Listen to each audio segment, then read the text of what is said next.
ATM சேவை குறித்து வாட்ஸ்அப்பில் பரவும் வதந்தியை நம்ப வேண்டாம் என மத்திய தகவல் ஒலிபரப்பு அமைச்சகம் தெரிவித்துள்ளது. காஷ்மீர் விமானப்படை தளத்தில் தாக்குதல் நடைபெற்றதாக பரவும் தகவல் போலியானது என மத்திய தகவல் ஒலிபரப்பு அமைச்சகம் தெரிவித்துள்ளது.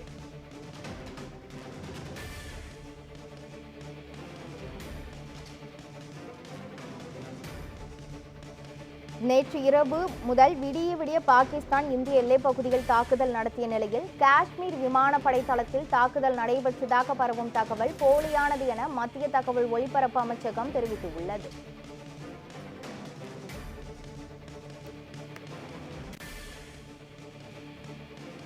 அடுத்த 2-3 நாட்களுக்கு ஏடிஎம்கள் மூடப்படுவதாக பரவும் தகவல் முற்றிலும் போலியானது என மத்திய தகவல் ஒலிபரப்பு அமைச்சகம் தெரிவித்துள்ளது.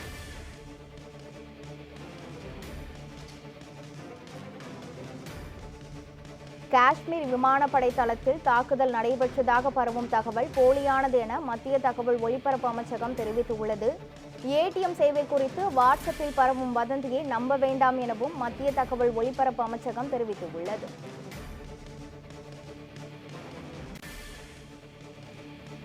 காஷ்மீர் விமானப்படை தளத்தில் தாக்குதல் நடைபெறவில்லை எனவும் மத்திய தகவல் ஒலிபரப்பு அமைச்சகம் தெரிவித்துள்ளது.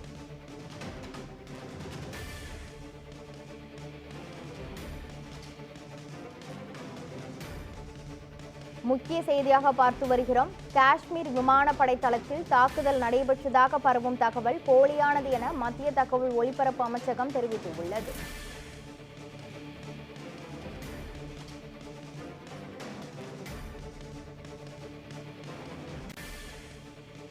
நேற்று இரவு முதல் விடிய பாகிஸ்தான் இந்திய எல்லைப் பகுதியில் தாக்குதல் நடத்திய நிலையில் காஷ்மீர் விமானப்படை தளத்தில் தாக்குதல் நடைபெறவில்லை என மத்திய தகவல் ஒலிபரப்பு அமைச்சகம் தெரிவித்துள்ளது.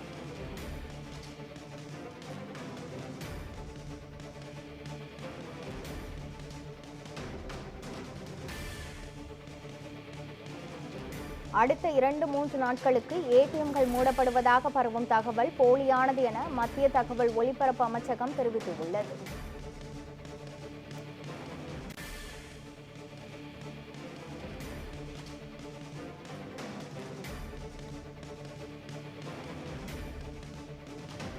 இந்தியா பாகிஸ்தான் எல்லைப் பகுதியில் போர் பதற்றம் நிலவி வரும் நிலையில் காஷ்மீர் விமானப்படை தளத்தில் நேற்று தாக்குதல் நடைபெற்றதாக பரவும் தகவல் போலியானது என மத்திய தகவல் ஒலிபரப்பு அமைச்சகம் தெரிவித்துள்ளது.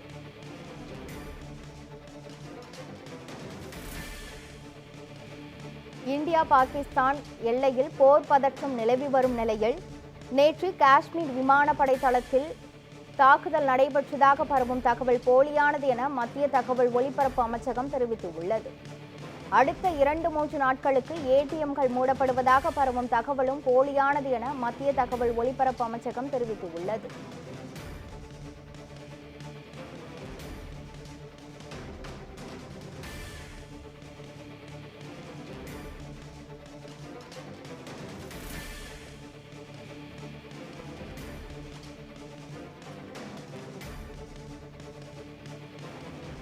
ஏடிஎம் சேவை குறித்து வாட்ஸ்அப்பில் பரவும் வதந்தியை நம்ப வேண்டாம் எனவும் மத்திய தகவல் ஒலிபரப்பு அமைச்சகம் தெரிவித்துள்ளது.